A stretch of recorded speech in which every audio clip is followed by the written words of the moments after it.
Auto, Home, Flood, Business, 504-556-0809. Dave Miet, INSagency.com. Dave Miet Insurance Agency. Auto, Home, Flood, Business, 504-556-0809. Dave Miet, INSagency.com.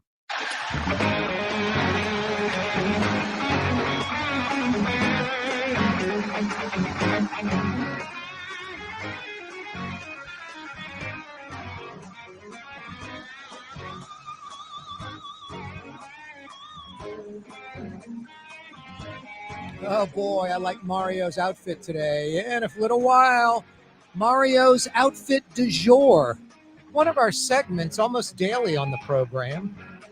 Tuesday afternoon edition of the program. I highly look at Mario's popping pills in the studio, popping pills. Got a tooth thing going on. So what do you mean a tooth thing? That looks like heavy narcotics. These are antibiotics. Nah, that's not antibiotics. That looks like oxycodone. It says MK Ultra, I guess. I think that's oxycodone. But yeah, tooth is kind of killing me. Going to the dentist tomorrow. Wow. Till then, popping pills. Wow. I was going to make a Rush Limbaugh comment on the pills, but he is no longer with us. So R.I.P. Rush Limbaugh. Hey, I'll tell you one thing about Rush Limbaugh. He is the founding father of talk radio, I would say. Did it exist before him? You bet. But the timing of the cellular device coupled with Rush Limbaugh, coupled with a void in, I guess, hardcore conservative ideology being out there in the kind of mainstream, most media kind of middle or left leaning just by, nature of the people that gravitate towards that business. No, Rush Limbaugh.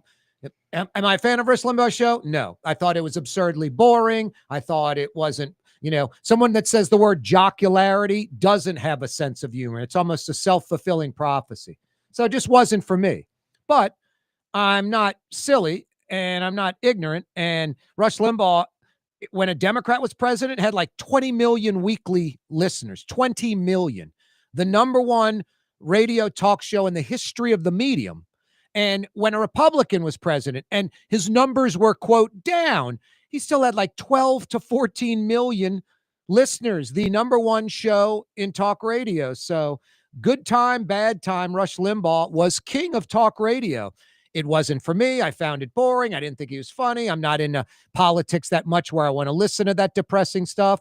I mean, one thing I don't think people realize that listen to this stuff all the time. Air America was just a nightmare, but I don't think you leave with a positive thought in your mind or a positive vibe or a good feeling. But again, I'm not ignorant. He is the king of talk radio, the king. I don't know who's anywhere close. You can argue about second and third, Howard Stern or someone like that. And not a big Howard Stern fan either. I just found Howard Stern was just too much TNA, lesbian stuff, whatever. Just, I don't know. I just found it not all that funny. Have you seen recent interviews with him? He basically says like he regrets all of it and he sees it now and cringes. Well, yeah, because he's 70 years old and it's kind of the opposite. He's like sort of sold out. He divorced his very sweet wife, married this tall kind of bimbo blonde. He could care less about animals. Now all of a sudden he loves animals. It's just, no offense, but like Howard Stern's sort of like a child. Yeah. As somebody younger in this field, I don't think history remembers him very well. I don't think so either. And not just because of the caustic stuff. You want to know what I remember him as? The last few years, like this HBO show he was going to do. Everybody thought that was going to be a huge hit. I was like, this is going to be interesting. Everybody that likes Howard Stern thinks he's like a great interviewer. Howard Stern has on a woman, talks about bra size, stuff like that. Yeah. The sex things, things of that nature. Just the lowest common denominator, stuff I'd never wanted to do. I'd never do TNA, never have discussed that and don't want to discuss that. I just think it's weak. I think he had on Bruce Springsteen one time and who's the Simon? Cowell? No. Simon and Garfunkel. Oh, gotcha. And I watched like 5 minutes on HBO and I was like, this is not going to work. He's just not a good interviewer. And coupled with he injects himself in it. It's like, dude, people want to hear the person you're interviewing. Ask them the question. They don't care about your life. Yeah. And that show failed miserably on HBO. He was trying to legitimize himself and be like a real interviewer. And he's not a very good interviewer. He doesn't ask questions that people want to know and get the answers to. So, I mean, that's kind of left and right there. Rush is hyper right. Stern is hyper left. And I find them not really entertaining, kind of boring, but they're number one and number two, arguably. I mean, Rush is clearly number one. Yeah. Stern could be number two. There's some other people that are arguably number two also. Yeah. And most of them are right wing. I mean, 19 out of 20 most popular shows in America, Mario Brothers, are conservative talk. I think there's like 1 out of 20, and this is nationwide, that have over 1 million plus listeners a week. It's all syndicated. It's no local shows. There's no show in New York. There's no show in LA that has 1 million listeners a week. But the syndicated shows in multiple markets, those are the top 20 shows. 19 of 20 are conservative talk. You know, and that's not bad or good. It's just what it is. You know, that's how it is. But just me personally, never a big Rush Limbaugh fan, and never a big. I was a Howard Stern fan, like when I was like 25. You know, he'd have on like Joe Frazier and the KKK guy, literally like a 75-year-old old coot, racist, sick individual sitting right next to the former heavyweight champ Joe Frazier. And I'm just watching like, is Joe Frazier going to decapitate this guy with a right hook, you know? So that was kind of interesting and entertaining, but even that got old after a while. What a way to start the program. Let's bash folks. It's Corey Johnson. Anyway, no, I love talk radio. I love this medium, and I got to give credit to Rush Limbaugh. He took it to a whole nother level. Him with the cell phone, it just took off like a rocket ship. Talk radio in the olden days was someone at home, listening to the radio at home, which is a rarity, and calling on the, quote, landline.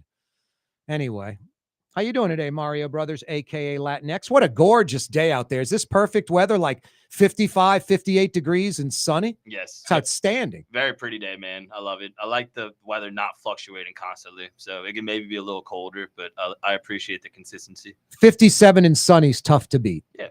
57 and sunny is really tough to beat. Yeah, it doesn't feel 57, but that's great. What, weather. you think it's warmer? I love it. Yeah. I guess if you're in the sun. Yeah. But if it's when that cloud rolls over and that wind blows, it feels 57. Yeah. Good day to get outside. I'm probably going out for dinner tonight, so looking forward to Yeah, that. me too. I'm going to go get something good to eat. Yeah, I was out on the levee on River Road today, and at 8:30, 8 o'clock, it was 40 something. By, 9 o'clock, hour and a half later, it was, 50, 55. So it just warmed up quick. We got a bunch of kind of wintry mix. We're not going to see 70 degrees, at least in the foreseeable future. A lot of 40s, 50s, barely getting into the 60s, barely getting into 30s. So primarily a lot of 40s and 50s for like the next week to 10 days, and really no rain in sight. We have been like in a drought, man. This is like got to be the, 2025. I don't know what it was, but why don't you Google that, Mario Brothers? Like New Orleans rainfall 2025. We normally get 65 inches a year, 60 to 65 inches from Houston to Jacksonville, Florida, the I-10 corridor, the wettest part of the entire United States. I'm going to guess we had under 40 inches of rain in New Orleans in 2025. It says 57.5. No way. It was still over 5 inches below its historical average. Yeah, there's no way we had 57 inches. No shot. No way. I mean, that's almost like normal. That's almost, we get 60 to 65 normally. There's no way we had 57 inches in 2025. That's what WDSU says, at least. WDSU, what do they know? Yeah, AI and WDSU. What does AI know? What does WDSU? Johnson knows all, Mario. Haven't you figured that out yet? Apparently. Ask your girlfriend. She knows nothing about me. She'll tell you that. She probably would. She likes it. Anyway, that's Mario Brothers, a.k.a. Latinx. Fielding your phone calls, running the controls, 766-9480. Dial us up. Comments, critiques, questions, anything you like. We're not scared. We don't screen calls, and we won't cut you off. 766-9480. In about 5 minutes, the Inspector General of the City of New Orleans, Ed Michel, will join us. We'll talk about a lot of good topics with the Inspector General, City of New Orleans. This is such an important position. I've talked about this for years. An Inspector General is like a CPA, like a guy that, scours the books, makes sure that the public money, taxpayer money, is being spent efficiently and effectively. Primarily his job is to scrutinize the money being spent and then give suggestions on how it can be spent more efficiently and better so we get the most out of our taxpayer money. And then occasionally there's criminal activity going on, and Ed Michel will pass it on to the FBI, local law enforcement, etc. Jefferson Parish has an IG. I think Kim Chatelaine is, a good IG, but the problem in Jefferson, and a lot of you Jefferson Parish folks don't seem to care, the office is like one hand tied behind their back, handcuffed. The Jefferson Parish Council, anyone who thinks like Jefferson Parish isn't political is out of their minds. Jefferson Parish politics are maybe worse than in New Orleans. Maybe worse than New Orleans. It is the politicians rule. They, restrict the inspector general. They control her budget. They restrict what they can do, what she can do. I mean, in New Orleans, Bob Sarasoli, the original IG post-Katrina, set the office in New Orleans up magnificently. It has autonomy. The council, the mayor, they can't cut the budget. It's part of the city budget. Voters would have to vote to eliminate the IG's budget in New Orleans. No, Jefferson Parish has a very limited IG's office, and it's a shame because the politicians rule Jefferson Parish. And on the North Shore, St. Tammany, maybe the most affluent parish in the state, the fastest growing parish in the state, a lot of money being spent. There's no IG there at all. I mean, I'm a St. Tammany resident. I want an IG. I want someone scrutinizing the money. Ed Michel, Inspector General, City of New Orleans, joins us next. Ronal Serpas, former NOPD chief, in the 5 o'clock power hour.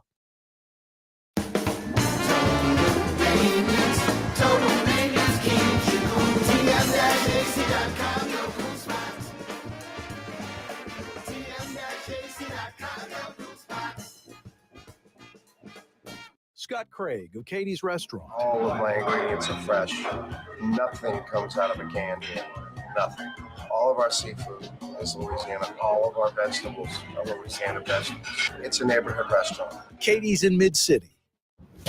Isn't it time to have that dream backyard you've always wanted? LGD Lawn and Landscapes can make it happen with artificial turf installation. Synthetic turf gives you the look and feel of natural grass. You get a beautiful lawn without the ongoing expenses of maintenance and no puddles, meaning you won't be tracking grass or dirt into the house.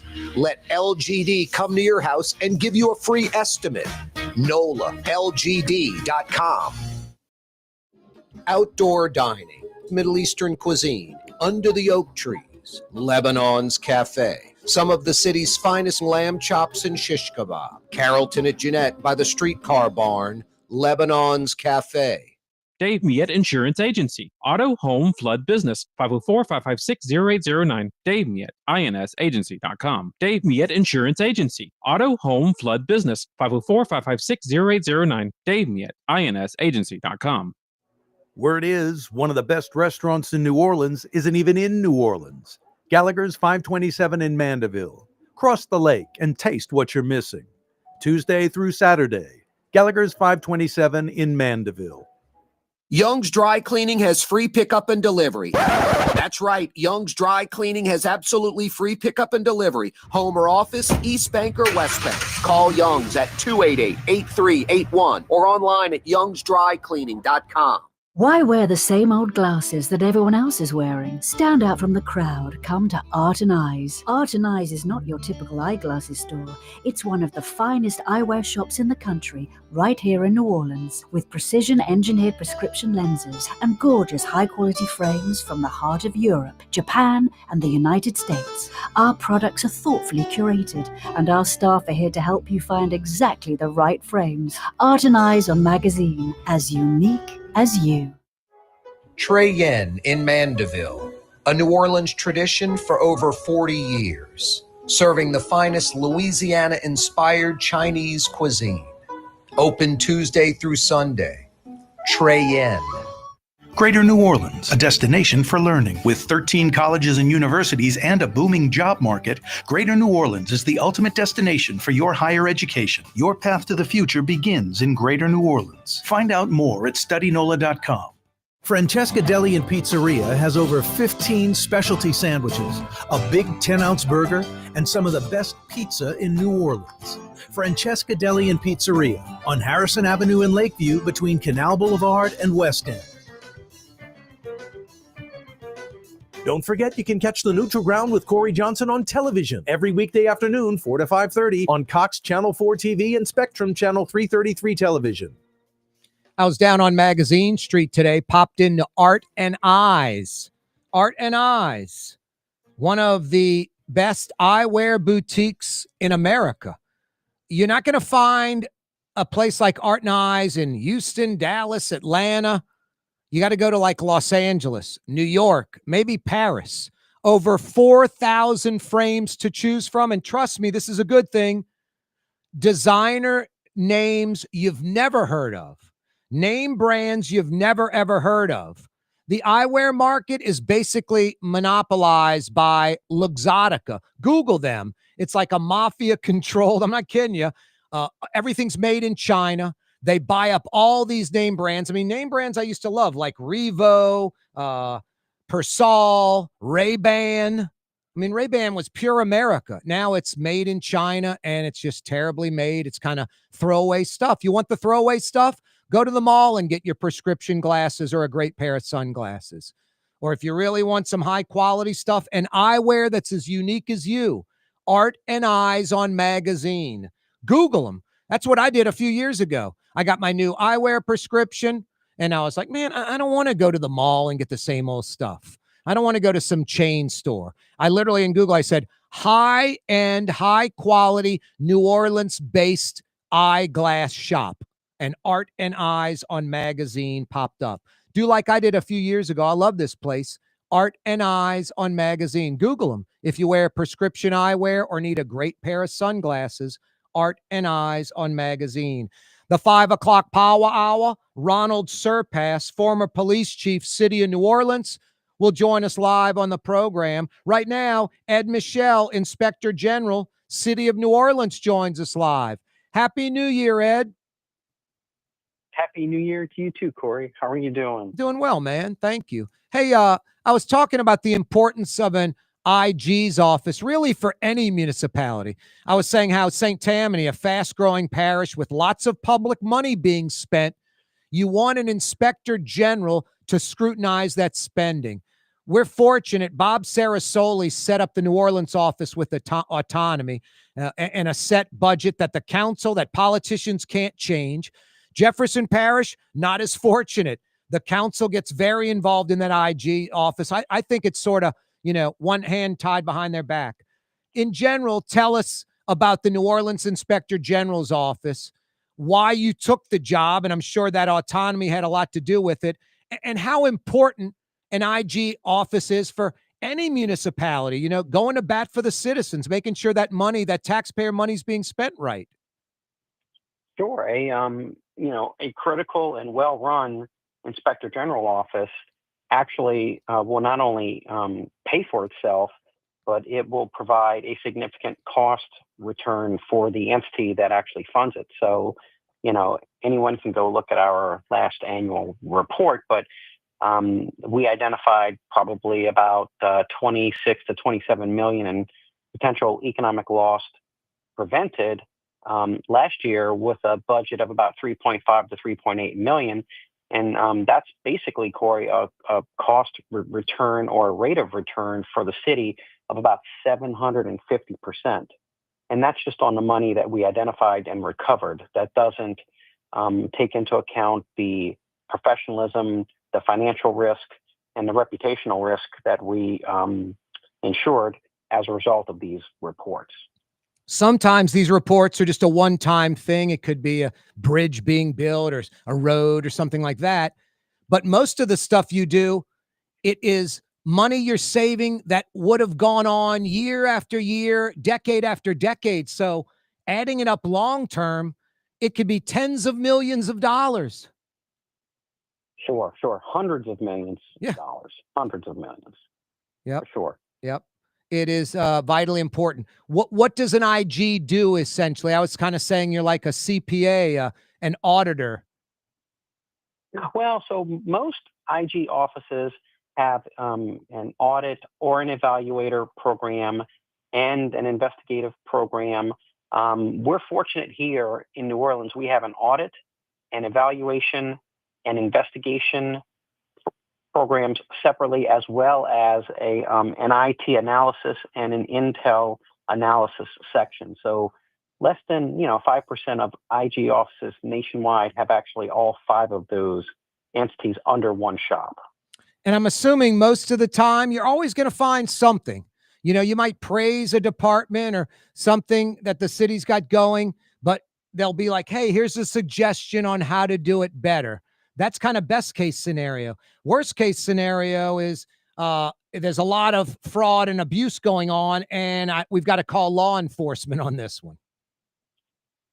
Well, for sure. So we have administrative remedies, and we also have criminal remedies. So last year alone, we facilitated and assisted with the indictment of several city employees who were using their public office for personal gain. So the effect of this office is it's wide-reaching. Corruption seems to be perennial in the city. And so having a well-run, well-staffed, highly qualified team of auditors, evaluators, and investigators to identify and mitigate those threats are absolutely critical. Yep. Taxpayer money. It's our money, people. So when Ed Michel and the Office of Inspector General, City of New Orleans, does their job, they're saving us money. Ed, one of your latest is the traffic camera tickets. Talking about saving citizens money, north of what, $700,000 owed to citizens? Yeah, about $770,000 are going to have to be paid back from this program. This latest report reveals that the city has taken some steps to implement our recommendations from our original report in 2020. But this report was a follow-up because we wanted to see if the city had made our recommendations, and unfortunately they had not incorporated all of our recommendations because we find ourselves back here at the juncture to where they have to reimburse another $770,000 again to the citizens of New Orleans. The traffic camera safety program has both public safety and financial impacts, Corey, for not only for just our citizens, but the city as well. This program in particular issued about 300,000 citations for traffic camera violations in 2024 alone. Wow. How, I should say, how did you find out what part of your investigation led to the fact that citizens are owed money? Well, there are several ways in which that can happen. But first, I'd like to mention that an effective, well-run program, can generate revenue for the government while it also improves the road safety. However, a program that isn't fair and transparent and effective, it runs the risk of posing unfair burdens on our citizens as well as our visitors. And Corey, an ineffective traffic camera safety program can actually damage public trust if it fails to provide, those benefits. Our first finding actually revealed that the city changed the management structure based on our recommendations, which actually improved the coordination among several of the entities involved, including contractor oversight and the analysis of data, as well as the monitoring. However, the management structure remained ineffective in ensuring that those would be sustained over the course of the program. The original program found that it was largely siloed and no one actually had clear responsibility for the overall operation. So there was really very few leaders in charge of this program, and this caused weaknesses not only in the communication and coordination, but in program monitoring and the evaluation, and it made it less likely that the staff would identify and correct problems if they arose. What? No, go ahead. We're also pleased to announced that the city has actually fully implemented one of our original recommendations, and that was that they've actually assigned responsibility for identifying and obtaining the information on the school calendars. If you recall, in the first report, citations were being issued to individuals in school zones after the schools were not in session or before they were in session, and in some cases, citations were issued to our motorist when the school was not even actually at the location anymore at all. So wow. we're happy to see that they actually turned this into a positive development by clearly assigning the responsibility as part of a specific job description, so that this work continues in the event of a staff turnover or changing of roles. I mean, I guess if New Orleans had a single public school system, every school started at the same time, the final bell blew at the same time, you could have this universal school zone, but it isn't that way in New Orleans. The opposite. It's charter schools. They're all run separately. And New Orleans had these set 2 hour in the morning, 2 hour in the afternoon, 20-mile-an-hour school zones going. And as you kind of allude, I mean, in one case, it wasn't even a school there, but some of these schools, the kids have been gone an hour, or the thing's running for an hour and they're not let out for another hour. It wasn't synchronized. It wasn't lined up, right? Yeah, and like you said, we're not a one-size-fits-all educational system here in New Orleans. So it's important that we coordinate effectively with all of these entities to ensure that this system is actually efficient and effective. There's nothing worse than for our citizens to get a ticket that they actually did not deserve. Yep. It impairs a little bit of the quality of life for us. And then our next follow-up is Corey, while we found that they actually updated their policies for the review of citations and implemented, certain measures for quality control, the time spent reviewing individual tickets still raised a significant amount of concern for us. Officer review time for individual citations remained really, really fast, Corey. About 92% of the citations for violations committed in 2024 were reviewed within 30 seconds. 68% were reviewed within 10 seconds. Wow. And about 23% of the citations were actually reviewed within 3 seconds. Wow. I mean, that's not scrutinizing each individual situation. That's just trying to get through, the paperwork and get through the day. We're visiting with Ed Michel, New Orleans Inspector General. Coming right back.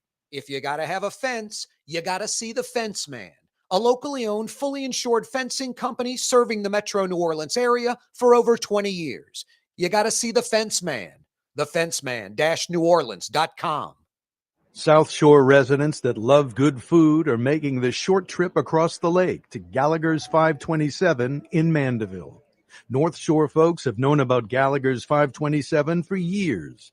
Now the South Shore has discovered this hidden gem. One of the metro area's best restaurants is less than 30 minutes away. Take the quick trip across the lake and experience Gallagher's 527 in Mandeville. As good as it gets. Ladies and gentlemen, in this Lamarck Automotive Complex is something called Quick Lane. Tires, wheel alignments, struts, servicing your transmission.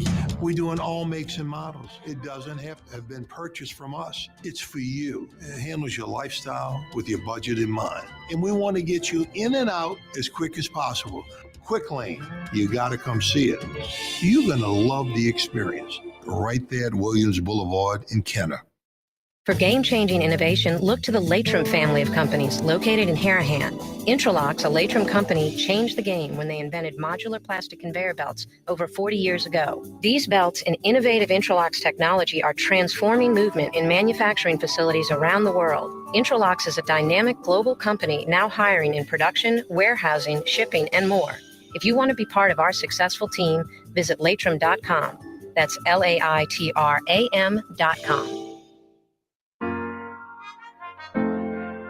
Here at the NOLA Coalition, we love our kids and we love our city.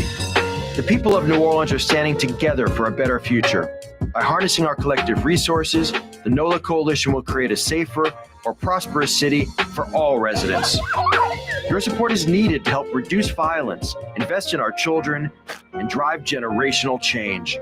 Join now at nolacoalition.info. In New Orleans, we don't eat to live, we live to eat. More is better. Scott Craig of Katie's. That is our slogan. More is better at Katie's. It means more of everything. Not just more food, more smiles, more friendship, more love, more. When you do something, you have to do it right. You know, it's all about more, and it's all more of the good things. Get more at Katie's Restaurant in Mid-City. Tired of cleaning your gutters? Improve the value and look of your home with Leaf Guard gutters. And you'll never have to clean your gutters again. Ever. I guarantee it. Let Audubon Gutters install Leaf Guard gutters today. You'll improve the look and value of your home. And right now is the perfect time during Audubon Gutters 99-cent installation sale. Call 469-6494 now. Get out of that gutter and get on the phone. At Audubon Gutters. It's Corey Johnson on the neutral ground. Roll call. Kenner, Metairie, Harahan, River Ridge, Algiers, Gretna, Harvey, Terrytown, West Wego. We got you covered. I picked up Lebanon's Cafe today at lunch. Absolutely outstanding. Lebanon's Cafe, Carrollton at Jeanette by the streetcar barn. Shish kebab, lamb chops, all your favorite Middle Eastern sides. Check it out tonight. They're open till 9:30. Lebanon's Cafe, Carrollton at Jeanette by the streetcar barn. Ed Michel's with us, Inspector General, City of New Orleans. So, Ed, when these cops are scrutinizing these tickets, they scrutinize them individually, and there's video, right, where they can watch the video to see if if it was legitimate or not. And you're going through it in 30 seconds, 10 seconds, 7 seconds, 3 seconds. There's no way they're watching the video, right? They're just trying to get through their job and knock out the pile of paperwork in front of them, correct? Well, so a full red light or traffic speed camera video, can be viewed in about, 12 seconds. And like I said before, 68% of these were reviewed within 10 seconds, and 23% were actually reviewed within 3 seconds. And Corey, we were actually able to determine the exact amount of time based on the timestamp that was automatically applied when the officers reviewed and approved each successive citation. So at these extremely short review times, the risk of issuing an erroneous citation increases considerably. The city should be aware of these possible issues and assess whether the quality controls on ticket review needs to be improved. And certainly, I believe they need to spend a little bit more time on the review to ensure an efficient and effective issuance. Yeah. As a result of our original report, which leads me to our last finding, in 2020, the city initiated a one-time process to issue refunds in the overpayments, probably in the amount of about $730,000. However, after these initial refunds were issued, the traffic camera safety program and the finance department, unfortunately, Carrie, didn't set up an ongoing process to provide refunds periodically over time. Because this review process was not ongoing, the city unfortunately began to accrue overpayments again, this time leading to a current balance of more than $770,000 at the time of this report, which has to be returned. This $770,000 must be returned to our citizens. We realize these payments come at a challenging time given our current budget crisis, but this money does not belong to the city, and it needs to be returned to those individuals who either paid the fines after these citations were issued or overpayments were made. I think when you get a traffic camera ticket, it shows a photo. Is there any way citizens can access the video, Ed? Well, the only way to find out for sure if they were one of the ones that overpaid or if they are due a refund, Corey, is to call the number on the back of the citations. And you had asked, before, what are some of the reasons that they may get a refund? Overpayments can occur for various reasons. Someone could accidentally pay a ticket twice. It happens. Somebody can pay a ticket that was later dismissed, such as if the city determined that a school wasn't actually in session. And sometimes people pay the wrong amount of money. So if someone believes that they were issued a ticket wrongfully, they should call the number on the back of that citation. The 770 plus thousand that citizens are due, is it those three things, either paid twice, dismissed, or paid the wrong amount? Or are there situations where the camera had a malfunction or it wasn't set up properly, something like that? There could be some technical issues, and it could also be, the school wasn't in session, or the school was in session after the citation was issued, or the school could have moved. There are a certain amount of things, but those four are primarily the main reasons for a citizen being due a refund. Yeah. The traffic camera safety program actually has the potential to improve public safety on our streets, especially, for our local students. But New Orleans residents and the visitors, that we have here each day need and deserve safer streets, of course. But to achieve the stated purpose, the city has to ensure that this program is run efficiently, effectively, and of course in compliance with all the relevant laws and policies. And going forward, I think our recommendations will actually do just that, and will build a sustainable infrastructure that will allow for the ongoing improvements to the program indefinitely if they just follow our recommendations. Is it strictly school zones or all traffic cameras? This one is for all traffic camera zones. Gotcha. Not just school zones, anywhere. It could be a 35-mile-an-hour zone. Sure. Yep. Ed Michel's with us, Inspector General, City of New Orleans. Police overtime. You kind of took a little look into that, and it wasn't very pretty, was it? We're going to issue a report on police overtime probably Thursday, Corey.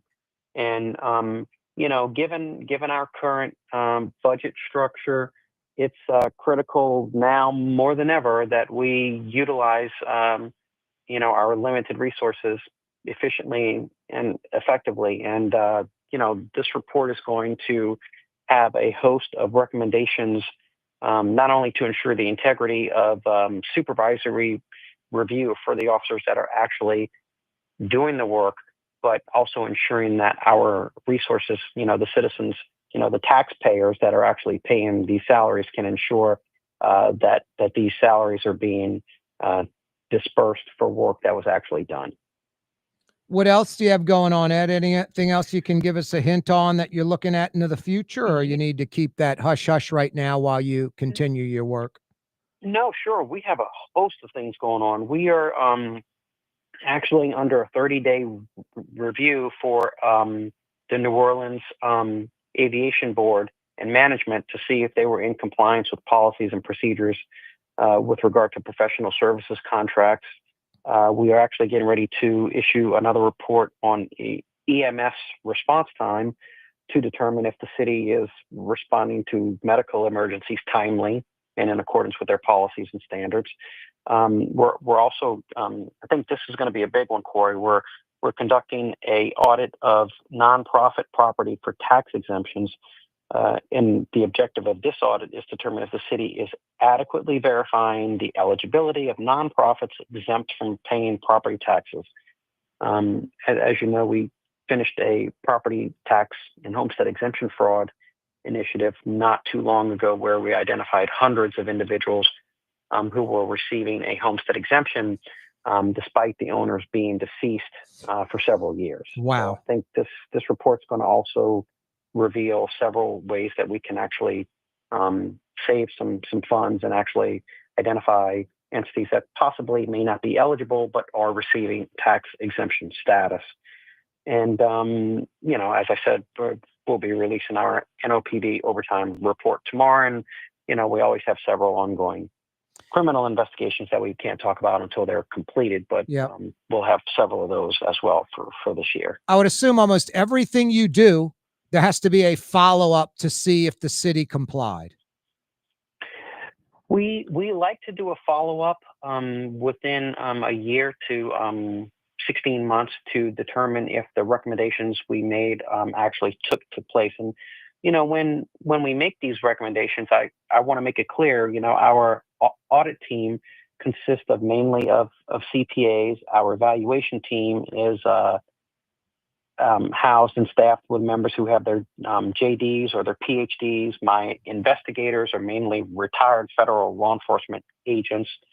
And so we have a host of certified inspector general auditors, evaluators, and investigators, as well as a analysis for information technology and intelligence. So when we write these reports, they're based on facts and data, and are very conclusive and are prepared by subject matter experts. So when we write these reports, like I said, they are based on facts, and so it's hard to refute. But when we issue these, we always issue recommendations, a turn-by-turn navigational direction, if you will, on how the city can actually improve its effectiveness and its efficiency. Blown away. I shouldn't say I was blown away. It was kind of expected. That 311 pothole thing you did a while back, most places in America, week, 2 weeks until a pothole's fixed. In New Orleans, it was like over 200 days or something ridiculous. Any follow-up on that to see if the city's doing a better job filling potholes? I mean, and also another point you were saying, it was like ready, fire, aim. There wasn't any plan in place. There wasn't any priority list. The pothole in New Orleans East has been there a year. They're number one on our, it was almost like people, like politicians calling up and saying, come fix this pothole. And they'd go out and fix that pothole, and no kind of organization. Any improvement with that? Do you know? Well, we haven't selected that one for a follow-up because, we had more pressing matters now, given our budget crisis. We identify a number of categories, the financial risk, the reputational risk, the organizational risk. But lately, the financial risk for me is more prevalent given our current budget structure. So you'll see more reports with a larger dollar amount for us to ensure that we're actually being good stewards with the limited tax dollars that we actually have. Yeah, I was mentioning earlier in the show when you were coming on, it's like Bob Sarasoli, the big dig auditor who set up this office post Katrina, set it up with autonomy. Your budget is baked into the overall city budget. The mayor, the city council, they can't reduce your budget, but a financial crisis, the city having less money to spend, I guess, affects your budget. On a normal day, what does your office get annually, and what are you expecting it to get this year with this budget crisis? Sure. So our budget is about it's a 0.52% of the general fund, 0.52 of the general fund. And, that fluctuates. It all depends on the revenue earning conference and, tax dollars, big events like the Super Bowl. Obviously, the more events like that, the larger the amount that we get. But it typically runs somewhere between $3.2 to $4.2 million. And like I said, for last year's annual report, which your listeners can view online at www.nolaoig.gov, we actually had a cost return for the city of about 750% because we identified more than 28 million in potential economic loss prevented, with less than $3.5 million actually funded for the office. So we are and we continue to be a great investment for the city. So 0.052% of the city budget. What was it before the police monitor got separated from your office? It was 0.75. Wow. So they're getting 50%. Well, so let me ask you this. Can you audit the police monitor? The independent police monitor does fall under the jurisdiction of the Office of Inspector General. It still is or isn't? It does. They are under the jurisdiction. All city employees fall under the jurisdiction Gotcha. of the office. Gotcha. They're not part of your office per se, but they're city employees. So if you want, you can do an audit on those guys. Of course, yeah. Any city entity that receives city funds is subjected to an audit and evaluation or an investigation of the Office of an Inspector General. Well, I don't know what the police monitor's doing, Ed, and they took away a third of your budget. Actually, I would do an audit on those guys, but that's just me talking. Any final thoughts, Ed, till we do it again? Sure. Just be looking out for our report on Thursday, and if anyone wants to follow us, we are on social media. We're on Facebook. We're on LinkedIn. We're also on Instagram. And when we release our reports, we release them immediately to those social media platforms. So that is one of the best ways to actually find out about the work that we're doing. And if citizens think something is inefficient or even criminal going on, they should get in touch with you? Yes. So we have a anonymous hotline at www.nolaoig.gov. And you can click the button at the top right hand of the screen, and it's report fraud, waste, and abuse. You can remain completely anonymous and give us any information that you have that may involve fraud, waste, abuse, or corruption involving any city employee and or contractor. We get lots of tips, and we get very valuable tips, which enable us to look into fraud, waste, and abuse much more. So we love getting tips from the citizens, the workers of New Orleans, because we can't do our job without their help. NOLAOIG.gov. Ed Michel, always a pleasure. Thank you so much. Thank you, Corey. Have a good day. You too. That's the Inspector General, City of New Orleans, Ed Michel. NOLAOIG.gov. I mean, that's why I talk about the importance of this office and how Jefferson Parish's office. I mean, if you're a Jefferson Parish resident, you should get in touch with your council people and demand that the office has autonomy and that the Jefferson Parish Council, the council or the parish president has no say in the Jefferson Parish Office of Inspector General. They can't change the budget. They can't lower, their investigations or the things, the tools they have to do investigations. I'm telling you, on this specifically, Jefferson Parish is corrupt. The politicians rule the roost, and they have greatly limited the Office of Inspector General in Jefferson Parish. It's almost, I don't want to say it's worthless, because Kim Chatelaine has come up with some things that are important, like that brew house. I mean, that got the council people upset, and they reduced her investigative skills or her investigative, the amount of investigation she can do, what they can do as far as fraud, waste, abuse, or corruption. They are kind of hamstrung. They've got one hand tied behind their back, handcuffed. It's not right. You don't want politicians, elected officials having anything to do with the Office of Inspector General. It should be autonomous and stand alone so it can do its job. And then you don't want some political hack in there. I'll never forget that do-nothing Derry Harper guy that ran the IG's office for a few years, didn't show up for work, was politically connected, worrying about protecting friends. You need someone that, like me doing this show, I don't befriend the people I talk about on the program. I don't befriend politicians. You need someone who is autonomous and, stands alone. And we're fortunate in New Orleans. Bob Sarasoli set up the office right post-Katrina. Voters were frustrated post-Katrina with New Orleans politics. They overwhelmingly voted for the IG's office. They voted for its own standalone money source, part of the city budget.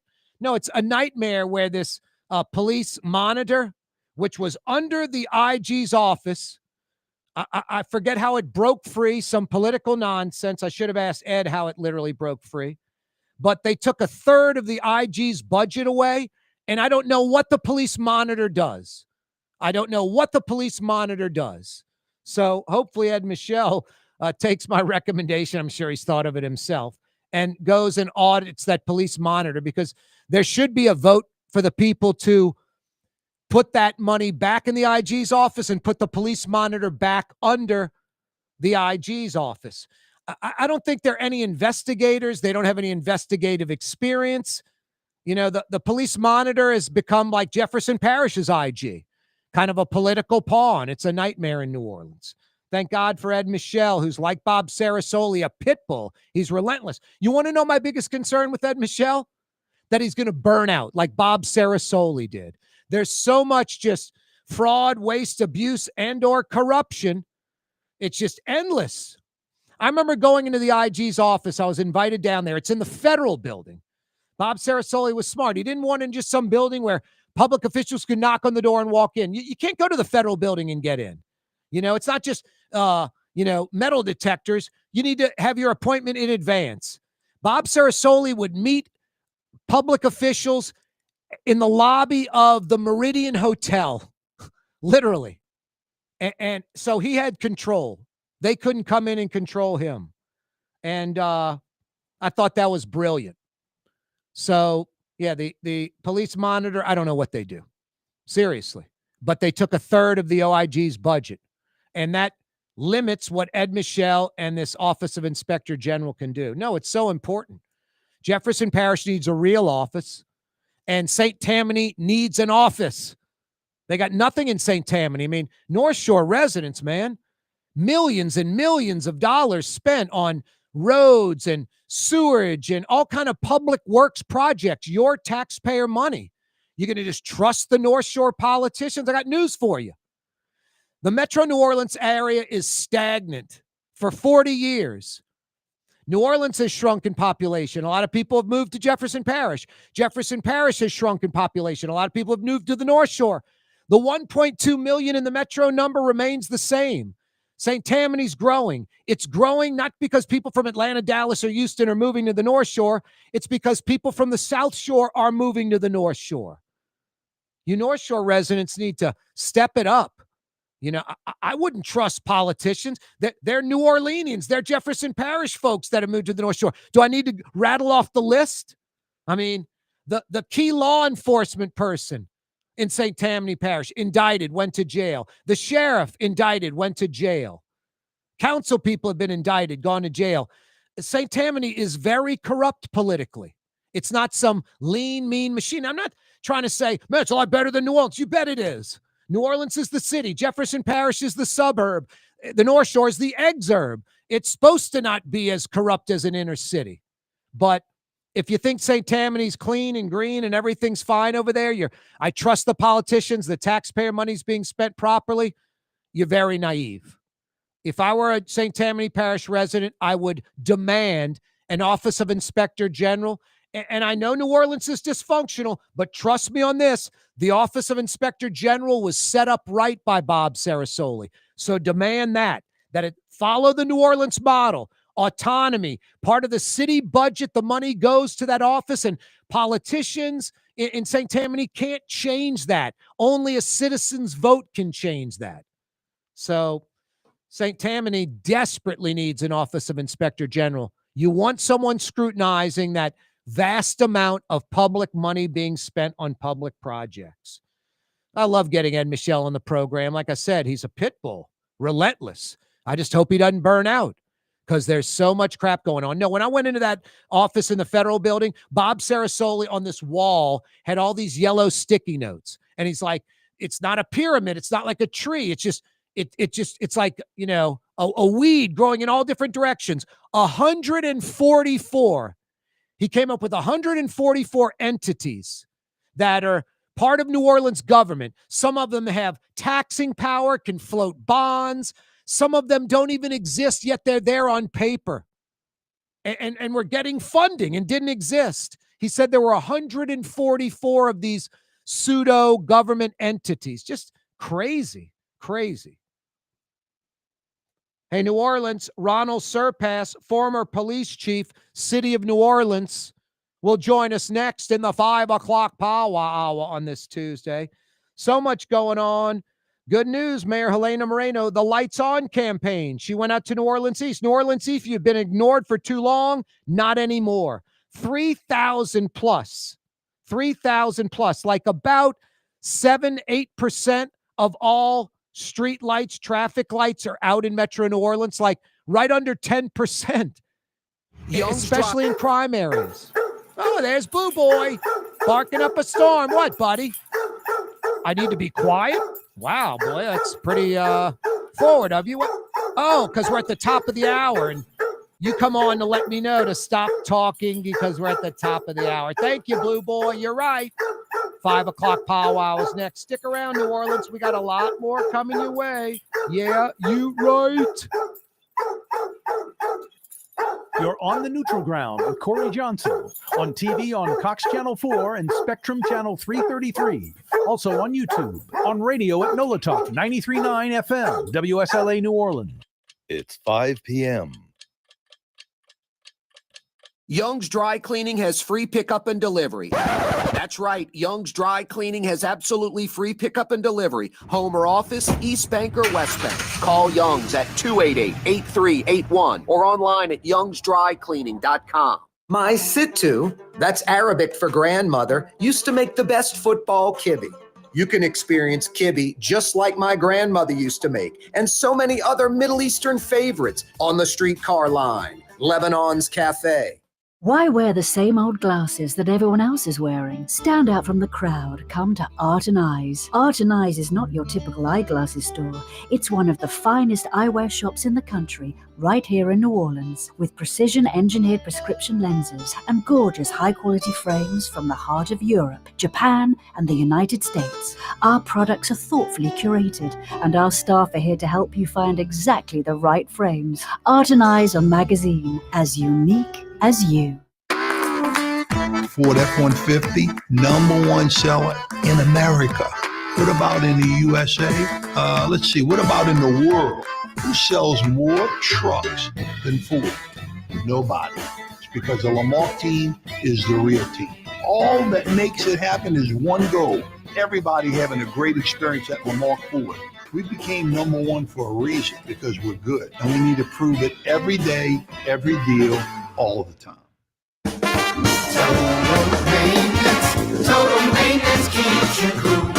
Total maintenance keeps you cool. Total maintenance keeps you cool. TM-AC.com, your cool spots. Total maintenance keeps you cool. TM-AC.com, your cool spots. When you need a new fence or automatic gate at your property or place of business, anywhere in Metro New Orleans, you got to see the Fence Man. For over 20 years, the Fence Man has been taking care of residential and commercial customers affordably and reliably. The Fence Man uses only the highest quality materials and products, whether wood, aluminum, or chain link. For fences and automatic gates, you got to see the Fence Man. TheFenceman-NewOrleans.com. In New Orleans, we don't eat to live, we live to eat. More is better. Scott Craig of Katie's. That is our slogan. More is better at Katie's. It means more of everything. Not just more food, more smiles, more friendship, more love, more. When you do something, you have to do it right. You know, it's all about more, and it's all more of the good things. Get more at Katie's Restaurant in Mid-City. South Shore residents that love good food are making the short trip across the lake to Gallagher's 527 in Mandeville. North Shore folks have known about Gallagher's 527 for years. Now the South Shore has discovered this hidden gem. One of the metro area's best restaurants is less than 30 minutes away. Take the quick trip across the lake and experience Gallagher's 527 in Mandeville. As good as it gets. Dave Miet Insurance Agency. Auto, home, flood, business. 504-556-0809. Dave Miet, insagency.com. Dave Miet Insurance Agency. Auto, home, flood, business. 504-556-0809. Dave Miet, insagency.com. Tired of cleaning your gutters? Improve the value and look of your home with Leaf Guard gutters. And you'll never have to clean your gutters again. Ever. I guarantee it. Let Audubon Gutters install Leaf Guard gutters today. You'll improve the look and value of your home. And right now is the perfect time during Audubon Gutters' 99-cent installation sale. Call 469-6494 now. Get out of that gutter and get on the phone. At Audubon Gutters.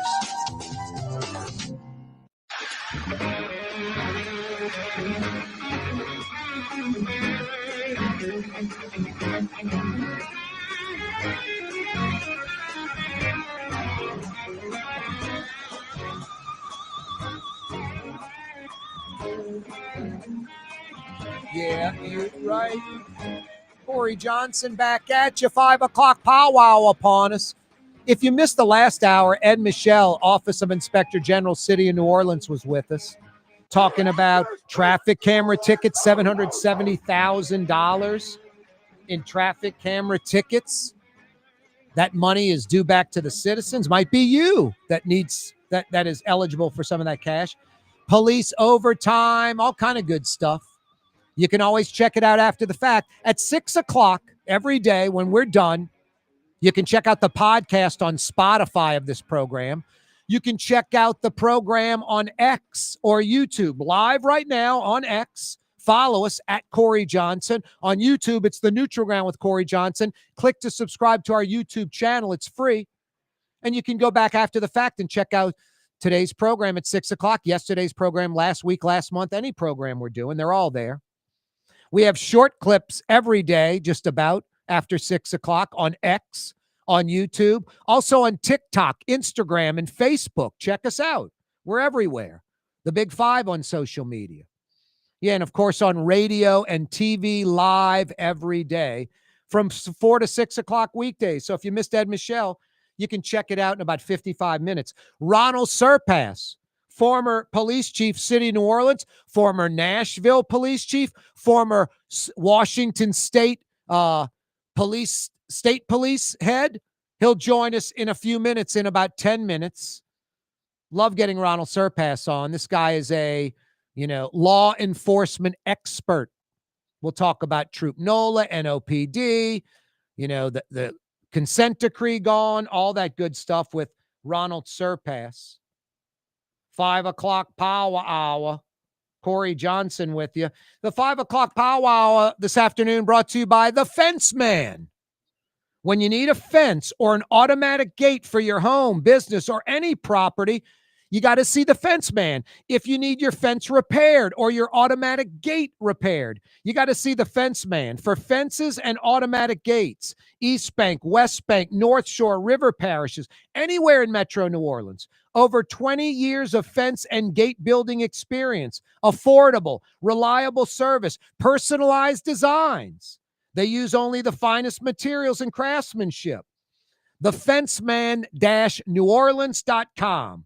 For all your backyard residential or commercial fencing needs, you got to see The Fence Man. TheFenceman-NewOrleans.com. He's the best. Go check out Jimmy. He'll take care of you. Tuesday afternoon edition of the program. Good move, Mayor Helena Moreno. A Lights On campaign. Areas with neglected infrastructure and high crime are getting first priority. She said today in New Orleans East, where she announced this Lights On campaign, New Orleans East, you've been ignored for far too long. Not anymore. Not anymore. That's a good thing. About 7-8%, a little under 10% of all traffic lights and street lights are out in Metro New Orleans, like right under 10%. Over 3,000 of 54,000 are out. So finally, that is going to be taken care of. I don't know if this is still the case, but this was about 2 years ago. And it was crazy. I went out there at night, and I'm a New Orleanian. I'm not scared of New Orleans. I don't go to Marie Laveau's tomb, grave site 2:30 in the morning at St. Louis Cemetery. That would be crazy. I don't go into the rough neighborhoods at 2, 3 in the morning. I went out towards like NASA on Chef Highway, like at night. It was like 9 at night. I get off on I-510 past the old Six Flags site. No lights on I-510, just like pitch black out there. And there's not a lot of businesses or, homes out there. So it's not like street lights or, people's private lights of their house lit up. It was just pitch black. I get off at, Michoud out there by Chef Highway, Michoud by NASA. It was frightening. Old Gentilly Road, pitch black. I was just like, this is crazy, The only thing that made me feel safe, like NASA, a shift was like getting let out. So a lot of cars were coming out of there. That was lit up bright. But, half a mile down the road, pitch black. I'm like, this is crazy. Crazy. No, got to have the streets lit up. And the mayor said it best. You light up the streets, it deters crime. And it's so true. The criminals hiding in the shadows. Boy, a bummer. The building that housed Britannia Liquor Store, an uptown mainstay for a century, is being sold. You uptown folks that pick up your liquor and booze at Britannia Liquor Store for generations. They even delivered. I had a friend of mine in uptown, kind of an affluent guy, had some wherewithal. He had a, hundreds of dollar bill every month. Cases of wine and liquor. This guy partied. He had a lot of people coming over to party. He liked hosting friends and family, large groups. Britannia Liquor Store, I think they lived off this guy. There's a bunch of uptown folks like that. There must be, if I had to guess, not dozens and dozens, north of 100 that are spending a lot of money every month getting their liquor, booze, wine delivered routinely from Britannia Liquor Store over there on Arabella at Britannia. And they're shutting it down. No, it's a shame. A New Orleans institution. This is interesting. At yesterday's inauguration, LaToya Cantrell's daughter said to her mom after Helena Moreno was sworn in, it's finally over. She's like 16 or 17. It's finally over. That poor girl. One thing that really pissed me off, you keep kids out of stuff and you're going, Corey, you're bringing up the daughter right now. They had some protesters, and I like the First Amendment. I like the right to protest. But even protesters can be wrong, obviously. These protesters, instead of going to City Hall, they went to LaToya Cantrell's house. And I don't even think LaToya Cantrell was home, but at the time, it was like her 12 or 13-year-old daughter. She was like 12 or 13. And I remember going on the radio saying, you people are out of your minds. I get why you're protesting. I get you don't like the mayor. I'm with you on that. But you don't go to her house for starters. You don't go to her house. Show some class. And you don't even know if she's home or not. And her little 12, 13-year-old daughter's there, and you're going to scare the daylights out of her. That was just absolutely wrong. You people need to do better when those types of things are going on. You need to do your homework. Is the person I'm protesting against even home? Could there be kids there at home? No, it's just wrong.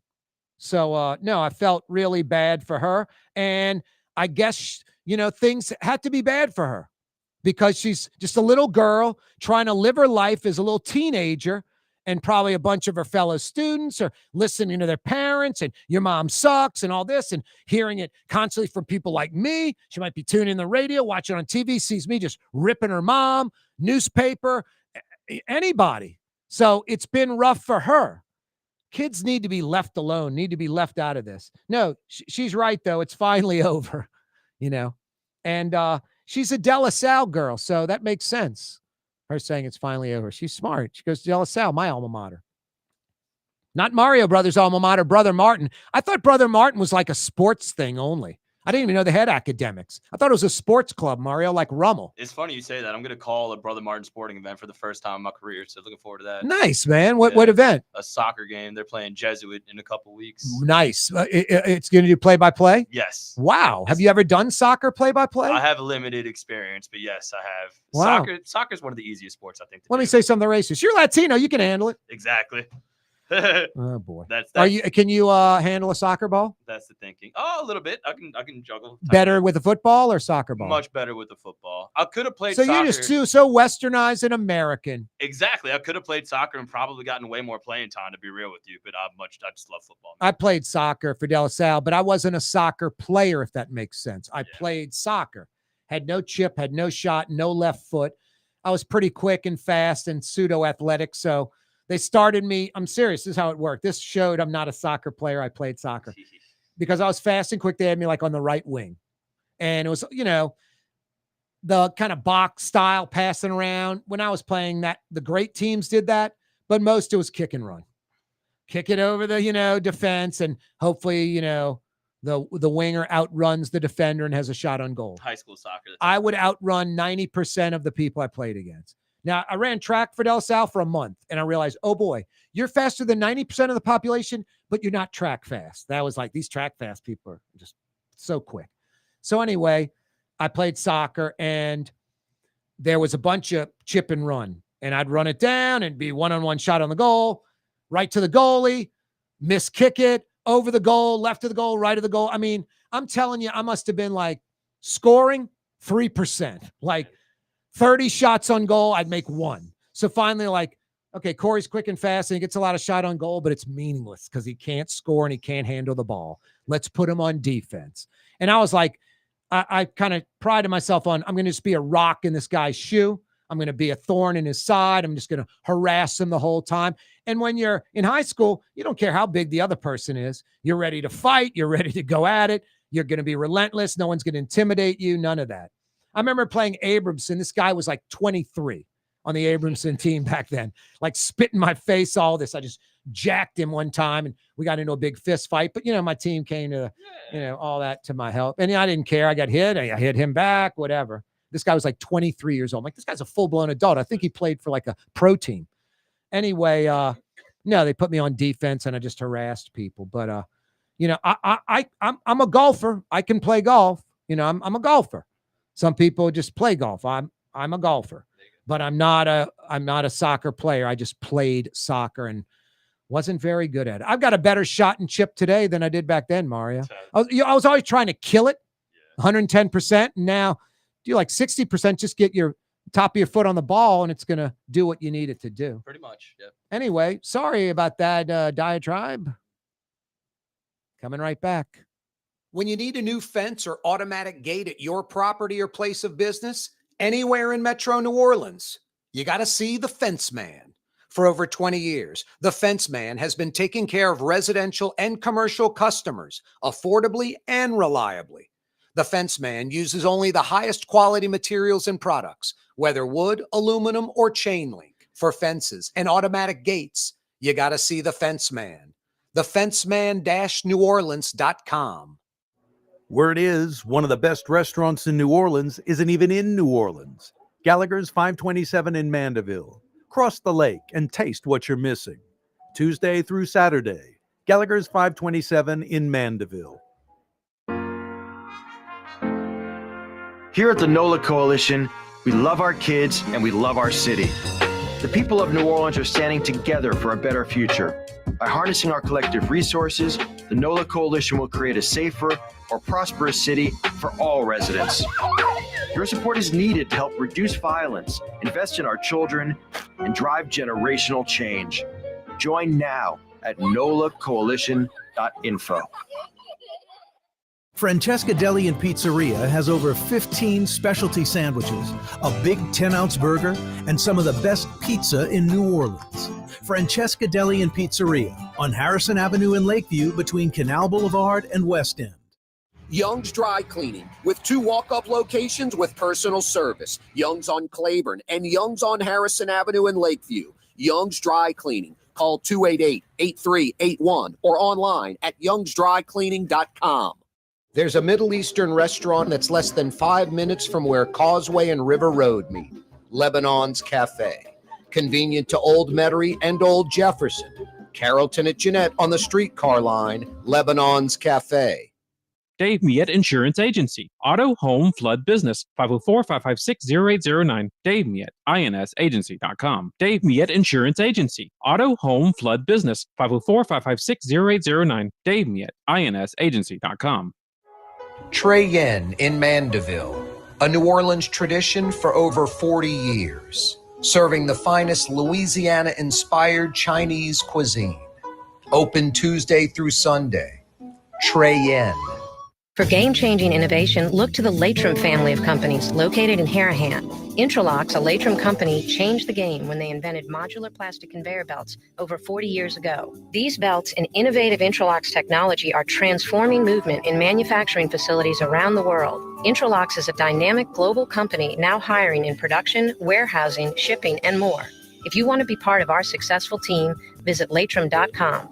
That's LAITRAM.com. Scott Craig of Katie's Restaurant. All of my ingredients are fresh. Nothing comes out of a can here. Nothing. All of our seafood is Louisiana. All of our vegetables are Louisiana vegetables. It's a neighborhood restaurant. Katie's in Mid-City.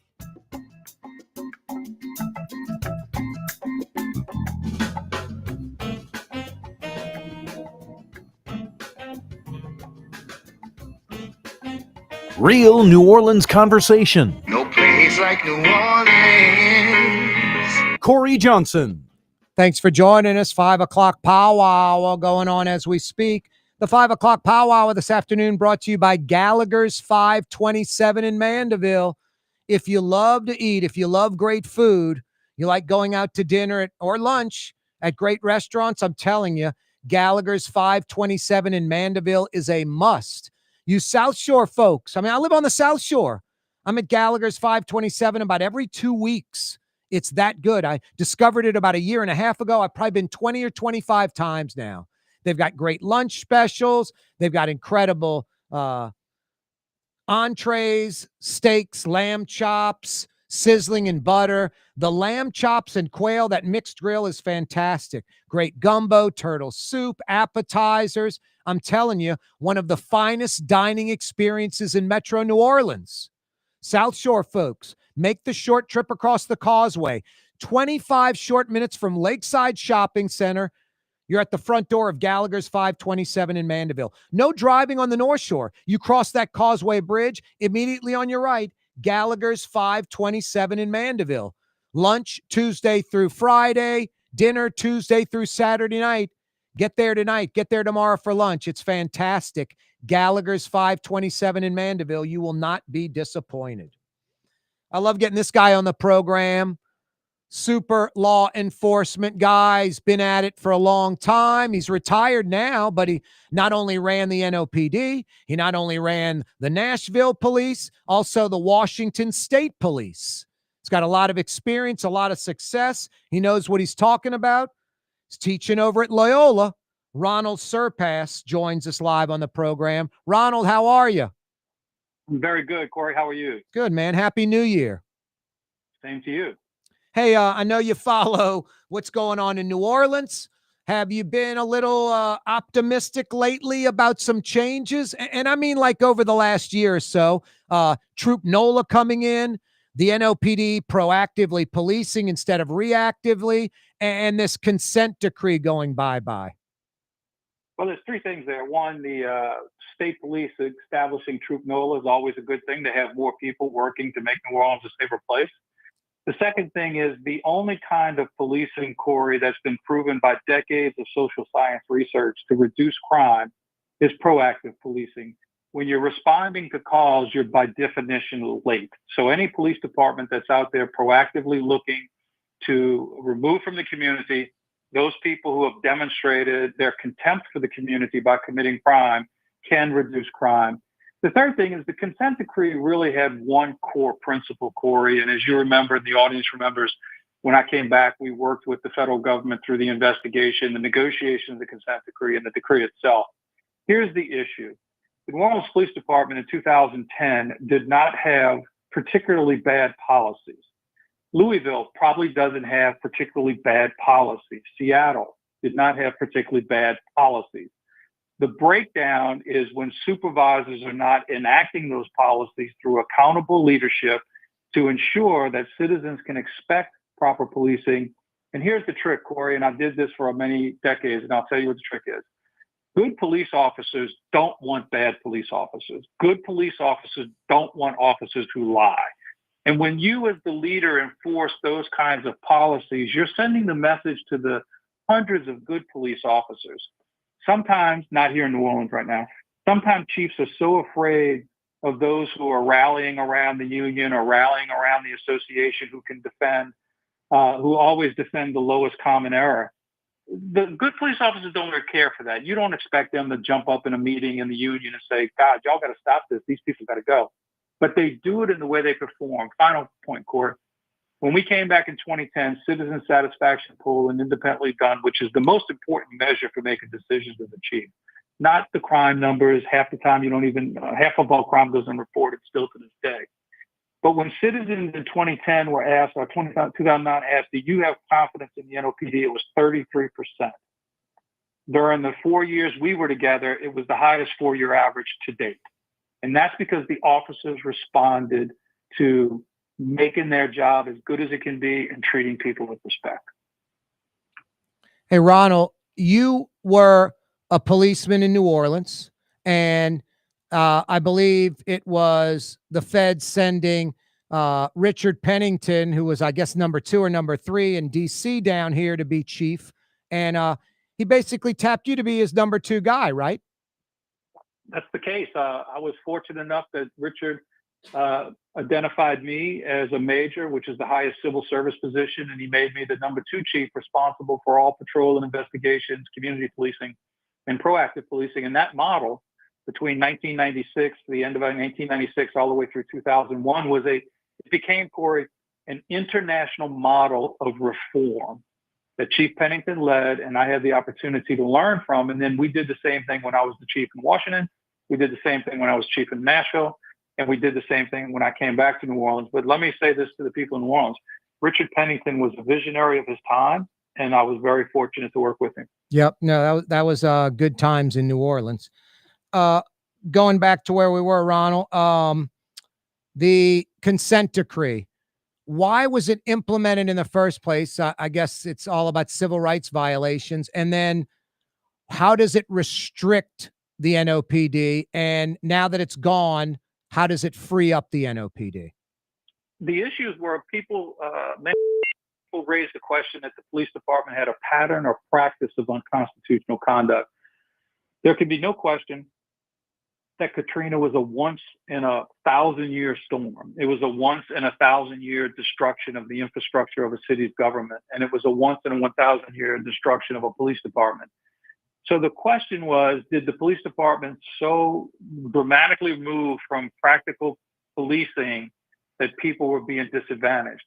And then you had the Danziger incident where people were actually convicted of planting evidence. Officers were convicted of lying.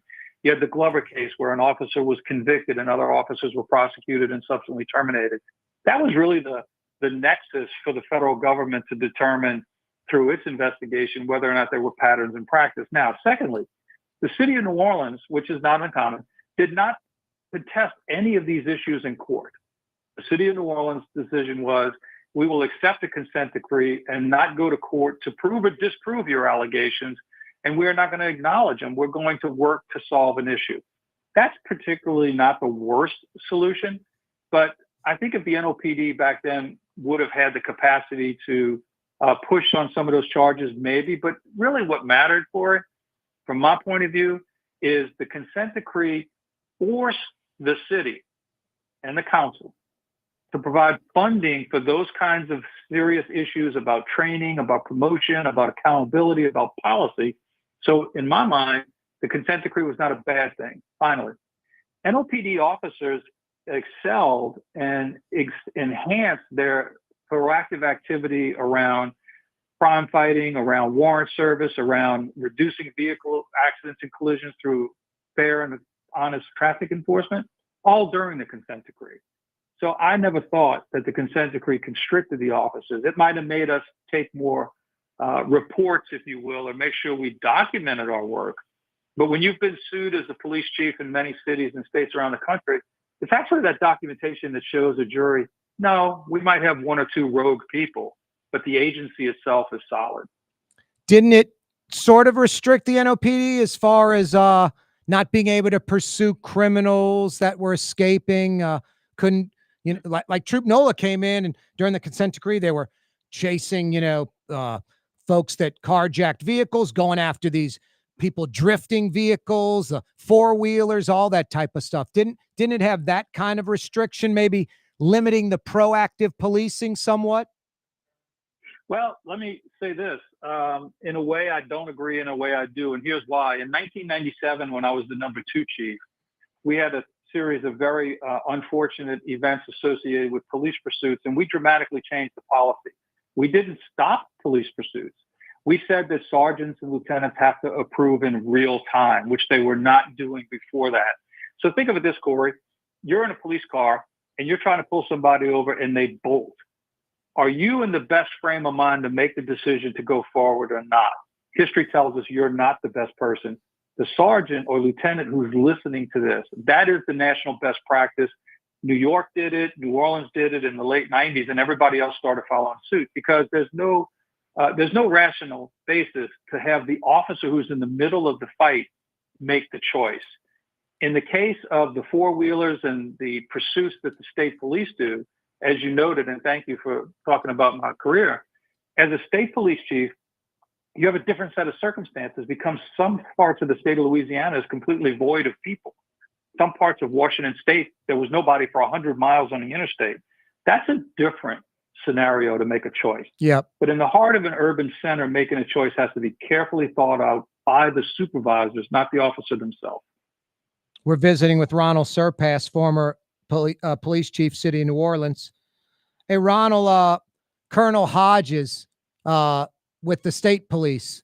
This guy seems like the perfect choice, especially for us locally. Brother Martin guy, New Orleans guy. He gets our city. And, man, he's all business, isn't he? I believe so.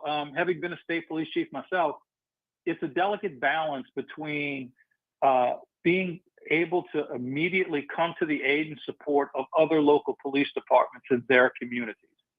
And that's what's critical. And I think what the colonel's doing and other colonels and state police chiefs is that the ability to provide without limitation, without strict restrictions, to answer the need of a city. You would know this, I'm thinking you might, but the biggest rod run in America is on the peninsula outside of Washington state. The sheriff's office in Pacific County had 14 deputies. We had 2,500 people in the state patrol. When the sheriff asked for help, I did not condition any help the sheriff asked on what I thought was right for his community. I conditioned the response on what he needed. And when colonels do that, it's very powerful, and I think that's what we have going on here. We're visiting with Ronal Serpas, former chief, city of New Orleans, Nashville, Washington state. Ann Kirkpatrick seems like a good choice. What do you think of her? So far, so good. I mean, every chief has a shelf life, and so far, I think she's done a lot of important things about building morale, about working towards building confidence in the community. I think that all of us are going to wait and see what comes out of this overtime issue. Yep. A lot of people have been saying, the city council didn't know. Personally, I just can't understand that given all the years I worked here. The police department, here's the equation, Corey. In my consultancy, we go around the nation from the biggest departments in the country to the smallest, and we develop staffing and deployment plans for officers. I've been doing that for 10 years. The question here in New Orleans is, there was an estimate that 1,200 officers would be the right number in 2018. Not a lot of science, just an estimate. Yep. And not the total count. Well, if the department is reporting 3 years of crime reduction with 900 or less, doesn't it call into question whether or not 1,200 was the right number, first? And secondly, are they using overtime to make up the absence of 300 cops, a third? That means you're going to wear the officers down to the point where they can't be healthy, they can't be safe, they can't do their jobs to protect themselves and others. So a staffing and deployment plan, and I'm not pitching to do it, by the way. Local politics, you can't be a prophet in your own hometown. But when you do these kinds of common sense, math-based analysis of how many cops you need, then everybody's on the same page, Corey. Everybody's on the same page. The council, the mayor, the community, the police department. They have to do that. If they want to be serious in this city about staffing overtime, funding overtime, managing crime, they've got to do this. It hasn't been done to that level of detail since 2014. It's 12 years ago. Corey Johnson with you. Ronal Serpas is with us as well. Knocking out a quick break. Coming right back. More with Ronal Serpas. Don't move. Artificial turf custom golf putting greens. Beautiful, functional, zero maintenance. Call New Orleans' own LGD Lawn and Landscapes and get your free estimate. Dave Miet Insurance Agency. Auto, home, flood, business. 504-556-0809. Dave Miet, insagency.com. Dave Miet Insurance Agency. Auto, home, flood, business. 504-556-0809. Dave Miet, insagency.com. Why wear the same old glasses that everyone else is wearing? Stand out from the crowd. Come to Art and Eyes. Art and Eyes is not your typical eyeglasses store. It's one of the finest eyewear shops in the country, right here in New Orleans, with precision-engineered prescription lenses and gorgeous high-quality frames from the heart of Europe, Japan, and the United States. Our products are thoughtfully curated, and our staff are here to help you find exactly the right frames. Art and Eyes on magazine, as unique as you. For game-changing innovation, look to the Latrim family of companies located in Harahan. Intralox, a Latrim company, changed the game when they invented modular plastic conveyor belts over 40 years ago. These belts and innovative Intralox technology are transforming movement in manufacturing facilities around the world. Intralox is a dynamic global company now hiring in production, warehousing, shipping, and more. If you want to be part of our successful team, visit Latrim.com. That's LAITRAM.com. Trey Yen in Mandeville, a New Orleans tradition for over 40 years, serving the finest Louisiana-inspired Chinese cuisine. Open Tuesday through Sunday. Trey Yen. South Shore residents that love good food are making the short trip across the lake to Gallagher's 527 in Mandeville. North Shore folks have known about Gallagher's 527 for years. Now the South Shore has discovered this hidden gem. One of the metro area's best restaurants is less than 30 minutes away. Take the quick trip across the lake and experience Gallagher's 527 in Mandeville. As good as it gets. In New Orleans, we don't eat to live, we live to eat. More is better. Scott Craig of Katie's. That is our slogan. More is better at Katie's. It means more of everything. Not just more food, more smiles, more friendship, more love, more. When you do something, you have to do it right. You know, it's all about more, and it's all more of the good things. Get more at Katie's Restaurant in Mid-City. Ladies and gentlemen, in this Lamarck Automotive Complex is something called Quick Lane. Tires, wheel alignments, struts, servicing your transmission. We do in all makes and models. It doesn't have to have been purchased from us. It's for you. It handles your lifestyle with your budget in mind. And we want to get you in and out as quick as possible. Quick Lane, you got to come see it. You're going to love the experience. Right there at Williams Boulevard in Kenner. The official afternoon talk show of the city of New Orleans. It's Corey Johnson on the neutral ground. You can say anything you please about me, but don't say anything bad about Blue Boy. Down, Blue Boy. Good buddy. Ronal Serpas is with us for a few more minutes. Hey, Chief, what basically should the numbers be for the NOPD? What are they right now? It's like about 800 plus cops. What would be ideal in your mind? Well, that's the question, Corey, is nobody knows. Yeah. They've been working on assumptions without any analytics. Mayor Landrieu, Mayor Purcell, Mayor Dini, Governor Locke, all the people who appointed me to be chief always agreed that we should have a rational basis to determine the staffing number, not just grabbing figures out of the sky. Yeah. This is what we used to be. And think about this, Corey. If you're a police officer and you've been around about 5 or 10 years, you're going to know that at one time there were 1,200 or more cops. And today, whether it's good or a bad number, and we don't know yet, you're being told every day, we only have 900, we should have 1,200. How can we get anything done? Doesn't that sound very demoralizing? Yeah. To tell your employees that every single day in the culture, that's what they That's what they hang on to, and they don't have any other thing else to hang on to. So as a leadership question, that should be the first order of business.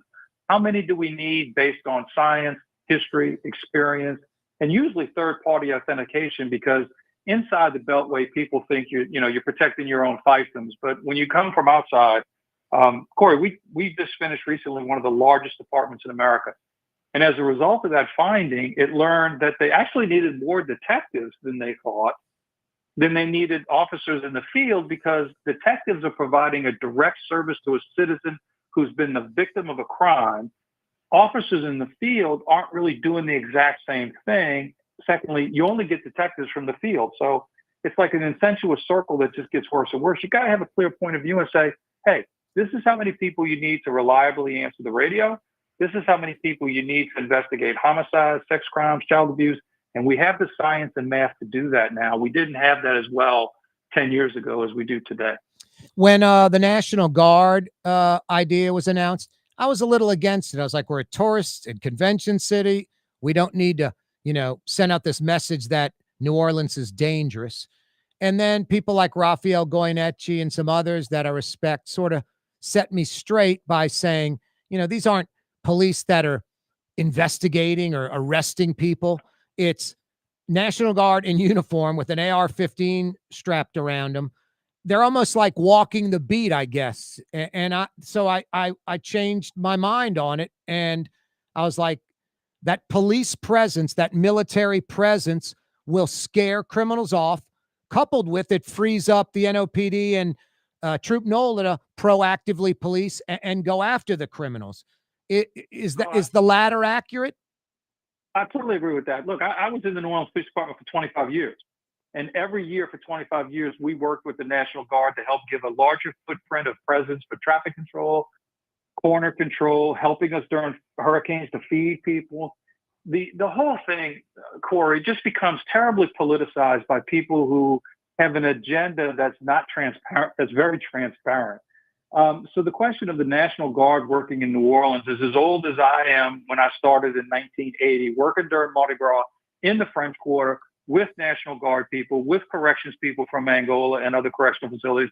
It is an absolute political farce to say that the National Guard has not been part of American policing. Do you know in the 2024 DNC and RNC conventions, those governors called up the National Guard and both of them to provide assistance to police?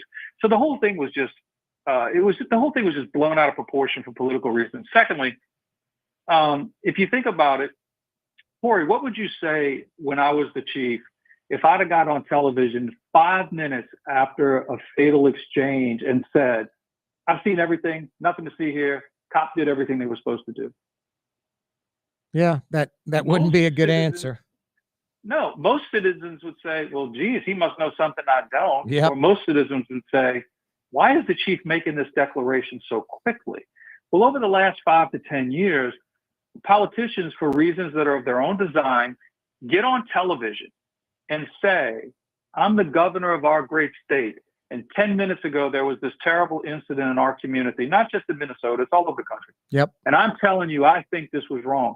Why would most average citizens not think the governor knew what they was talking about? And I can assure you, having overseen hundreds of investigations like this, they haven't the first clue within the first 10 minutes of what happened. No doubt. It's a political process that puts the public in a confused position. It puts the police officers in a dangerous position. And unfortunately, Corey, in the early days of my time as a chief, we had politicians who were politicians, but they would never put public safety behind their political ambitions. And today, in any state in the country or any city in the country, when you see people immediately drawing conclusions without having any benefit of a comprehensive investigation, they are doing so to incite a response one way or the other, not incite the search for truth. I'd love your take on ICE and what you were just talking about. The president, the vice president, Kristi Noem, they say an investigation is going to take place with the Minnesota shooting, yet they've already declared that it's self-defense and the ICE agent was right and the 37-year-old woman, Miss Good, was a terrorist. What What is your take on that, on ICE and that particular situation, Ronald? I would say it to you like this. I have been apolitical in those conversations for 45 years of policing. I would not say either. I would not say that the officers were right or wrong, and I would not say the citizen was right or wrong until I knew the facts. What happens is, because the media wants to have and this isn't an anti-media thing because I work very closely with them, but think of it this way, Court. Sometimes if you let the media wag the tail of the dog, then you're answering questions before you know the answers, which immediately puts you in the position 3 days later when you have greater information to say something different, then you're immediately characterized as lying on the first day. Yep. It's a sophomoric mistake for a chief. I don't know about politicians. I never ran for office. It's a sophomoric error for a chief to declare the finding of anything until an investigation is done. And if your mayor makes you do that, you should find another job. Yeah, let the president makes you do it, you should find another job. Yeah, let the investigation finish. Let it run its course. That's what's fair to the community. That's what's fair to the persons involved. And guess what? Police officers do not lose any rights in the Constitution to defend themselves, no different than any other citizen. So remember that, Corey. The Constitution is built on this question in the 4th, 5th, 6th, 8th, and 14th Amendment to protect a defendant's right to challenge anything and everything lobbed against them. Police officers don't lose that right just because they put on a badge. No doubt. That particular ICE agent that ended up shooting and killing that woman, just from what you see and watching video and the like, he got in front of the vehicle, which is against protocol, and shouldn't he have allowed her to flee and then pull her over and arrest her? Just generally speaking, what are your thoughts, or is there not enough information for you to have an opinion on that? I think it's way too soon because the Supreme Court last year in a case, and I'm proud to say I signed on the amicus brief in support of the position of totality of circumstances. There was a split in the district courts in the country that were saying we should only evaluate the moment of the incident versus we should look at the totality of circumstances. And the Supreme Court, in a 9-0 decision, right? That's hard to see. Actually, there's much more than we think. But in this case, the Supreme Court in 2024-25, in a 9-0 decision, supported what myself and many other police chiefs of big cities signed on. It's got to be the totality of circumstances. What happened leading up to the event, not just the 5 seconds of video we see during the event. So that's not an obfuscation on my point, Corey. That's not me trying to avoid the question. That's me being honest to the public when I was a chief and now as a researcher and an academic. You can't talk about this until you know the totality of the circumstances. Secondly, every day, aren't we getting another video that shows a different angle? Those things have to be considered as they move forward to finding out what really happened. What do you think of ICE and how they're handling things right now, overall? I think that what happens is just like in policing. It's a great question, Corey. In American policing, police do enforcement actions all day, every day, and it never catches the attention of the public until something becomes an issue or somebody's hurt. Well, ICE does the exact same thing. They're doing enforcement actions all day, every day, all day, every day, all day, every day, and nothing comes of it.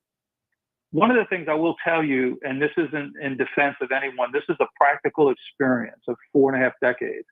If I go looking for you, Corey, and I have a warrant for your arrest for a crime, yep, and I get a warrant to go in your house and find you, am I supposed to ignore any other criminal conduct I see?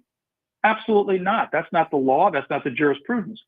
So if ICE is looking for Corey and Ron, and we're in somebody's house and they have a right to be in that house and they see other criminal activity, they have a duty to respond to it. No different than a police officer. So what happens is the common construction of the police or ICE serving a warrant and somehow or another catching collateral people, that's absolutely the way the law works, because if you were breaking the law, however the police find it, they have a responsibility to investigate. A lot of these seem warrantless, just pulling up to a gas station, seeing someone I mean, I watched some of the video where you don't look like a citizen, you don't sound like a citizen, things of that nature. I just think there's going to be a lot of lawsuits by citizens against ICE because of the nature that they have approached this. I think a lot of ICE agents have been hired lately. Maybe don't have the proper training or law enforcement experience. Am I on to something or no? I think what happens is when a police officer, we'll use this as the metaphor because it's exactly the same. If you're working in the 6th District in New Orleans, right? You know where that is. That's in Central City. And you know that a particular corner from your practical experience and from your information derived from intelligence would describe a 6'5" white guy who's 265 pounds and stunningly attractive, Corey. And you see him, that's what you're going to follow up on. What the law doesn't provide is for you to stop anybody who's 6'5" just because they're 6'5". Right. And that's how the law works. So, yes, certainly people may file suits and they have every right to do so. And if the police can explain with reality and truthfulness, no, I wasn't just looking for 6'5" people. I was looking for a 6'5" person in a particular area at a particular time with a particular history. Yep. That's not the same as just snatching people off of corners. It looks like it, but if it's done constitutionally, it's not going to be the same in the totality of the circumstances. Hey, Ronald, before we let you go, just a couple of quick questions, kind of going back to New Orleans and not on the federal level. The small stuff. I mean, a few years ago, New Orleans, maybe like a year ago, was the wild, wild west. You had people coming in from out of town and doing this drifting crap. I mean, they would come with a van with extra tires and rims to replace the tires on the car that were drifting. Some of these cars were stolen. The four-wheelers on Sunday, I mean, I guess you could say it's harmless. Four-wheelers are against the law, and you'd have people like basically taking over a street. By the NOPD more proactively policing and really Troop NOLA a lot, we've seen the drifting going away. We've seen the four-wheelers going away. Do these lesser crimes, by eliminating them, send out a message that, hey, it's not the Wild Wild West for starters? Plus, boy, the criminal thinking, if they're going after these kind of minor stuff, I better watch myself with the bigger stuff. Does it deter crime, eliminating these minor things? I think it does, and I think it does because it's a watchful society that determines what are going to be the laws. And just because you and I might not like a particular law, like riding a four-wheeler on Canal Street, you and I might say, oh, this is the stupidest law that ever got passed in life. Well, our representative republic form of government doesn't allow you to make that individual decision and ignore the will of the people. That's what's going on with a lot of these protests around the country. Protesting something you don't like is fine, right? That's what this is all about. Sure. But interfering with it when the society has determined that's what the law is, you don't get to subject yourself as a one-vote veto. Make sense? Yeah. So that's the social contract. That's what we construct the crime. And then we say as an agreement so that we can all agree, so that we can all have the same expectations, we will agree to let somebody else enforce those laws for us, i.e. the government. So, hey, you know what? I might think riding a four-wheel is the greatest thing since the slice of bread on Canal Street. But the legislature, on behalf of the people elected by the people to make the decisions to determine that's what we don't want, you don't get to one-off veto that riding your scooter. It's just the way it is. And there's a whole lot of reasons, right? Think of this. We worry a lot about homicide in America, as we should. But you know how many people are killed in automobile accidents and the downrange injury to them personally and the economy because they were speeding or because they were riding without a helmet or because they were hot dogging it on a four-wheeler? All of this is much deeper than I decide I don't like that law. I'm going to get on my four-wheeler. I don't know if that message of enforcing that sends the message to your question, which I think, yes, there's a lot of truth to that. Yeah, I don't know if the criminals know who Ronal Serpas is or listen to Corey Johnson, but I think the criminals are talking amongst themselves, and they're like, Jimmy had a four-wheeler. He got arrested. They took the four-wheeler. Johnny was drifting. His car got repossessed. They arrested him. That message has to permeate amongst the criminals that, boy, NOPD and Troop NOLA, that messing around. Corey, let me give you one data point you never want to lose sight of. In the United States of America, there is less than 0.5% of the entire population incarcerated in local, state, or federal prison. The question of who's going to break the law is a phenomenally small percentage of the community. When they hear each other getting in trouble, you're right, they talk. That's one of the most critical issues of an effective police department in going after the robbers and going after murderers, because they tell their friends, man, I pulled a robbery last Monday on State Street. Nobody asked me anything. That emboldens people. But if they say, man, I pulled a robbery on State Street on Tuesday and on Thursday I was in jail, people get it. They understand it. Your point is absolutely perfectly made. To the experiences I have and to the research I understand as an academic, listen, Tori, look what I'm telling you. Less than 1% of the entire American population is behind bars. Doesn't that tell us we're really looking for just a small number of people who've decided they have a one veto vote against your will to walk down the street without having a gun stuck in your face? That's really what it comes down to. Yeah, I remember Jim Bernazzani showing me that binder. It reminded me of my old doubloon binder. And it had all those criminals in it. And, you know, he's like, Corey, people think there are thousands and thousands of violent criminals in New Orleans. He's like, there are about 300 or 400 violent criminals in New Orleans. That clean sweep operation, you remember over a year ago, I think 20 different agencies were involved. They arrested like 150 and crime dropped dramatically. And I was thinking about Bernazzani's binder. I was like, that's about a third of the violent criminals. Is that pretty accurate?